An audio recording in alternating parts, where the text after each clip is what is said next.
Hello guys, तो chapter 1007 mister raccoon dog mostly chopper का character development दिखाने के लिए था, बट हमें एंड में कुछ बहुत ही ज़्यादा शॉकिंग चीज़ देखने मिली।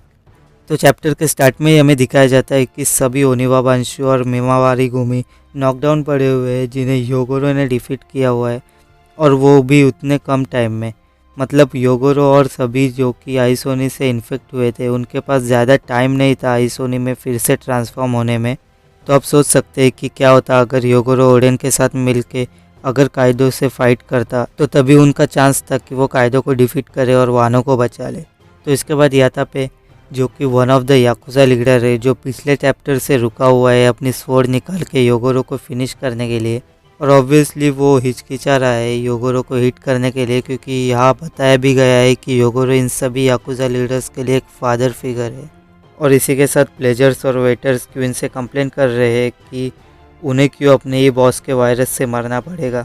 तो क्वीन उन पे सच का चमाट मारता है कि वो लोग सब बस नोबडीज है, और ये वाइसोनी वायरस उन्हीं के ही लिए बनाया गया था, क्योंकि प्लेजर्स ऑलरेडी स्माइल फ्रूट से पावर्स पाने में फेल हो चुके हैं, और वेटर्स के लिए कोई और स्माइल फ्रूट्स तैयार नहीं हो रहे हैं अभी। तो वो लोग वैसे भी यूजलेस है बेस्ट वायरस के लिए। तो आगे जैसे ही याता पे योगोरो पे फिनिशिंग ब्लो देने जा रहा होता है, तभी चॉपर उसका अटैक रोक लेता है, और कैनन की मदद से वो पूरी जगह पे जितने लोग होते हैं उन सभी को बचा लेता है आइसोनी वायरस से। तो बेसिकली चॉपर ने अपना एक गुड वायरस बनाया बैड वायरस से सबको बचाने के लिए। तो क्वीन पूछता है कि एक मामूली शिप डॉक्टर के पास इस तरह का नॉलेज कैसे है। तो चॉपर उसे बताता है कि वो सब स्प्लिट हो चुके थे all over the world train होने के लिए। तो बाद में क्वीन पूछता है कि तुम मेरे एलाइज को भी क्यों क्योर कर रहे हो। तो चॉपर उस पर कहता है कि कोई भी वायरस वेपन की तरह नहीं यूज़ करना चाहिए, और अगर तुम करोगे तो एंड में वो तुम्हारे कंट्रोल से बाहर हो जाएगा। इन माई ओपिनियन ये ओडा ने करंट सिचुएशन जो कि वर्ल्ड में चल रहा है उसके वजह से डाला होगा। तो आगे क्वीन चॉपर पे अटैक करता है, पर प्लेजर्स बीच में आके वो अटैक खुद पे ले लेते और चॉपर को बचा लेते। तो क्वीन को इससे सबक मिलना चाहिए कि वो अपने वर्ड्स सोच समझ के यूज़ करे। तो अभी जो प्लेजर्स और वेटर्स उसके साथ फाइट कर रहे थे वो उसके अगेंस्ट हो चुके हैं। दूसरी साइड गिफ्टर्स को ओतामा ने टेम कर लिया है। तो अभी बीस्ट पायरेट्स अपना आधे से ज़्यादा क्रू हो चुके हैं, ऐसा मुझे लगता है, क्योंकि अभी बस शायद शिनुची, ऑल स्टार्स और तोबिरोपो बचे हुए हैं। तो आगे चॉपर रंबल बॉल खा के ट्रांसफॉर्म होता है मॉन्स्टर पॉइंट पे, और क्वीन को बहुत ही ज़ोरदार थप्पड़ मारता है और सबको कहता है कि वो रकून नहीं है। ये सुन के जिन्होंने भी उसे रकून कहा था वो अपने मुंह पे हाथ रख लेते और सॉरी कहते हैं चॉपर से। तो यहाँ हमें मार्को, एक्सट्रेक, योगोरो और याकुजा लीडर्स दिखाते हैं वैसा करते हुए। तो जोक्स असाइड, जब चॉपर क्वीन को मारता है तब क्वीन ब्लीड करता है।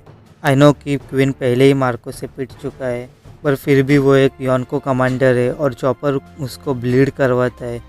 तो क्या चॉपर भी उतना स्ट्रॉन्ग हो गया है, यह तो हमें नेक्स्ट चैप्टर में पता चल ही जाएगा। बट यह चॉपर बहुत ही इम्प्रेसिव था। मुझे पता है कि कुछ लोग खुश नहीं होंगे कि योगोरो अभी तक जिंदा है, पर कम ऑन गाइस, हमें पिछले चैप्टर से ही पता था कि यह चॉपर के लिए बिल्डअप था। तो आगे हमें दिखाते हैं मोमोनोस्के, जो कि खुद से डिसअपॉइंट है क्योंकि वो इस बैटल में किसी के कुछ काम नहीं आ रहा, और वो ट्रांसफॉर्म होकर अपने ड्रैगन फॉर्म में आ जाता है। और तभी CP0 डिस्कस कर रहे होते हैं कि जब काइडो नेवी में कैप्टिव था तभी वेगापंक ने उसके ब्लड लाइन एलिमेंट्स को एक्सट्रैक्ट करके उन्हें आर्टिफिशियल डेवल फ्रूट बनाने में यूज़ किया था, और गवर्नमेंट ने वेगापंक से डिमांड की थी कि वो डेवल फ्रूट वो उन्हें दे दे, पर वेगापंक ने उन्हें डेवल फ्रूट नहीं दिया और उससे फेलियर कह दिया, और तब से वो 5000 में स्टोर है।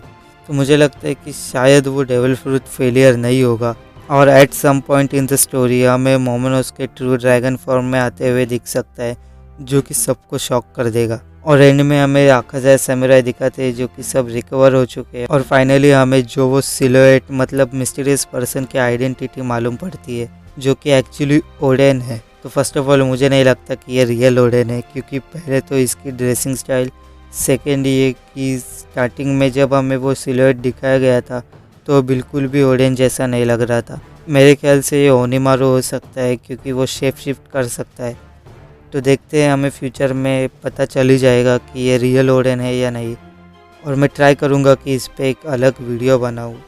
सो let me know your thoughts about this chapter, and with that being said, I see you in the next video. Bye.